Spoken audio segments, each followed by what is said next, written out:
toujours égale à elle-même. Bonjour Olive. Jennifer Sativi, bonjour. Merci, chers téléspectateurs, bonjour. Quel plaisir de te retrouver ce matin. Le plaisir est partagé. Avec toi, nous en apprenons toujours plus sur la santé de façon assez simple. Donc, qu'est-ce que tu as à nous apprendre ce matin? Aujourd'hui, nous parlons des maladies de la bouche. Donc, Jennifer, une bonne hygiène bucco-dentaire permet de garder la bouche propre, saine et nous évite aussi les maladies dites de la bouche. Elle repose sur les habitudes du quotidien telles que le brossage des dents et de la langue après chaque repas, le bain de bouche et bien d'autres. Pour que nous puissions être fiers de notre sourire, nous avons invité ce matin un chirurgien dentiste, Dr Deogracias Mouyetin. Bonjour. Bonjour, madame la journaliste. Et bienvenue à vous. Docteur, dites-nous, quelles sont les maladies de la bouche qu'on retrouve généralement au sein de la population béninoise? Merci beaucoup pour l'invitation. Je salue les téléspectateurs. Alors, au niveau de la bouche, nous avons plusieurs maladies. Les plus courantes sont les caries dentaires. Et d'ailleurs, ce sont les maladies, ces caries dentaires chroniques les plus répandues au monde. Le Bénin ne fait pas exception. Dans la pratique courante, on rencontre beaucoup plus ces caries dentaires. On rencontre également des complications qui découlent de ces caries, notamment la rage dentaire qui induit une douleur insupportable, insomniante et qui résiste aux antidouleurs courantes. Ça évolue également vers la cellulite qui est un gonflement de la joue très spectaculaire quand on voit, c'est vraiment impressionnant. Malheureusement, les patients viennent à des stades très avancés. Avant de demander de l'aide. En dehors de ces maladies, nous avons les maladies qui concernent toujours les dents, mais qui ne sont pas des caries. On parle souvent des lésions non carieuses. Et ces maladies peuvent entraîner une hypersensibilité, entre autres. Ensuite, nous parlerons des maladies du tissu de soutien, des tissus de soutien de la dent, tels que la parodontite. Mais avant, il y a aussi la gingivite, qui est l'atteinte de la gencive. Alors, en dehors de ça, il y a également les traumatismes. Par exemple, lors des accidents, certaines personnes se fracturent les dents. Voilà, on peut avoir des luxations des dents ou autre chose. Il y a, si vous permettez, il y a aussi les tumeurs qui ne sont pas moins fréquentes au niveau de la bouche. Les tumeurs bénignes comme malignes, c'est-à-dire les cancers de la bouche qui peuvent concerner les différentes parties de la bouche. Alors, s'il y a un désagrément qui embarrasse beaucoup et que nous retrouvons également, c'est la mauvaise haleine. Est-ce qu'une maladie de la bouche, la mauvaise haleine? Bon, disons que c'est un signe. La mauvaise haleine est un signe. Ça renvoie à des maladies ou à des mauvaises habitudes. Voilà. Alors, quelle en est la cause? Il y a plusieurs causes. La plupart de ces causes-là se retrouvent dans la bouche.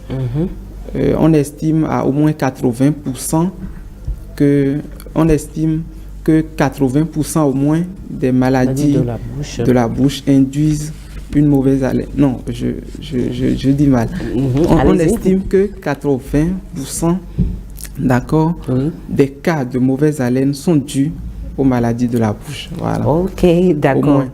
En dehors de ça, il y a d'autres causes. Quelles sont ces causes? Parlez-nous. Voilà.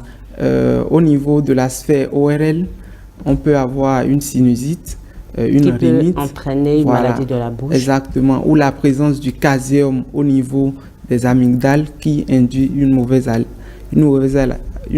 haleine aussi. J'y arrive. Ok. Alors, allez-y. Sur d'autres organes, par exemple les organes du tube digestif, on peut également avoir des maladies qui induisent une mauvaise haleine, telles que les reflux gastro-œsophagiens, l'ulcère gastro-duodénal et certaines maladies du foie. Il faut noter que certains aliments favorise également la mauvaise haleine. Et donc, les maladies de la bouche. Voilà. Quels sont ces aliments? Quand on consomme par exemple trop d'oignons, d'ail, on peut avoir facilement la mauvaise haleine. Même les boissons gazeuses facilitent la mauvaise haleine. Alors, et l'alcool, il faut insister là-dessus. Mettre l'accent dessus. Voilà, l'alcool, surtout la consommation excessive, favorise également une mauvaise haleine. Le tabac est un facteur très très dangereux pour la bouche. Pour la bouche et pour la santé de façon générale, qui aussi induit une mauvaise haleine. Et les personnes qui souffrent de certaines maladies générales aussi sont évidemment candidates à la mauvaise haleine, telles que les diabétiques, ceux qui ont des maladies rénales chroniques sont tous candidats. Exposés. Voilà, donc, comment prévenir alors de façon générale les maladies de la bouche ou, si vous voulez, la mauvaise haleine? Alors, la première des choses qu'il faut vraiment adopter, c'est une bonne hygiène. Bucco-dentaire. Bucco-dentaire, merci. La bonne hygiène bucco-dentaire permet de prévenir la plupart des maladies de la bouche. Et donc, permet d'éviter la mauvaise haleine. Ensuite, il faut consulter systématiquement le chirurgien dentiste une fois par an. Après, il faut boire beaucoup d'eau. Il faut boire beaucoup d'eau parce que la sécheresse buccale aussi peut favoriser la mauvaise haleine. Même le fait de jeûner peut favoriser une mauvaise haleine transitoire. Alors, quand vous parlez d'une bonne hygiène bucco-dentaire, qu'est-ce que vous y mettez? Alors, je mets surtout l'accent sur le brossage bicotidien des dents, c'est-à-dire 2 fois par jour, le matin et le soir. Voilà. Alors, et insister sur le brossage du soir, parce que comme j'aime le dire à mes patients, le soir, la nuit, quand nous on dort, les microbes, eux, ils ne dorment pas. Donc, quand on ne les nettoie pas suffisamment et correctement avant d'aller se coucher, ils ont le temps de créer des dégâts dans notre bouche quand on dort. Alors, parlons justement de brossage. Comment se brosser normalement? Alors déjà, pour se brosser, il est recommandé d'utiliser une brosse à dents souple. Et il faut se brosser de façon ample, de la gencive vers la dent. On part d'abord de l'arcade du haut, c'est-à-dire des dents du haut. On brosse de la gencive vers la dent en faisant des mouvements verticaux sur toutes les faces visibles, les faces externes, les faces internes. Et sur les faces où on mange, on peut faire des mouvements d'arrière en avant. Et quand on a fini de brosser les dents, il ne faut jamais oublier de brosser la langue. Il y a certaines brosses à dents qui derrière ont un gratte-langue, mais on peut les avoir aussi en accessoire et les utiliser. Et il faut racler la langue d'arrière en avant, quitte à nettoyer tout ce qu'il y a comme débris sur la langue. Voilà. Et lorsque nous mangeons dehors, pour les fonctionnaires, comment est-ce qu'il faut assurer l'hygiène bucco-dentaire entre repas? Ce n'est pas évident de se déplacer avec la brosse à dents, surtout quand on est dans le milieu du travail, c'est vrai. Mais ce qu'on peut faire à midi, par exemple, quand on a fini de manger, il faut bien se rincer la bouche. Avec de l'eau. Avec de l'eau, abondamment. Et il faut utiliser au besoin les fils dentaires pour enlever les débris qui se coincent entre les espaces interdentaires. Et je profite pour dire qu'il faut éviter l'utilisation des pics-dents. Parce qu'ils sont de nature, ce qu'on appelle pics-dents. Pics-dents, ouais. Sinon, c'est des cure-dents. Ils sont de nature à agrandir les espaces entre les dents, ce qui est source d'autres maladies. Alors, vous avez parlé tantôt de la visite systématique chez le dentiste. Pourquoi est-il nécessaire? Alors, cette visite permettra déjà de faire un état des lieux, de voir s'il y a des maladies qui ont commencé. Par exemple, une carie. Au début, se soigne plus facilement.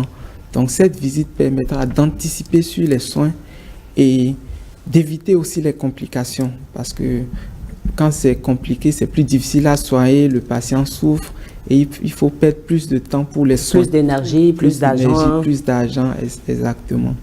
Alors, parlant de brossage, la brosse végétale, est-ce que cela est recommandé aujourd'hui?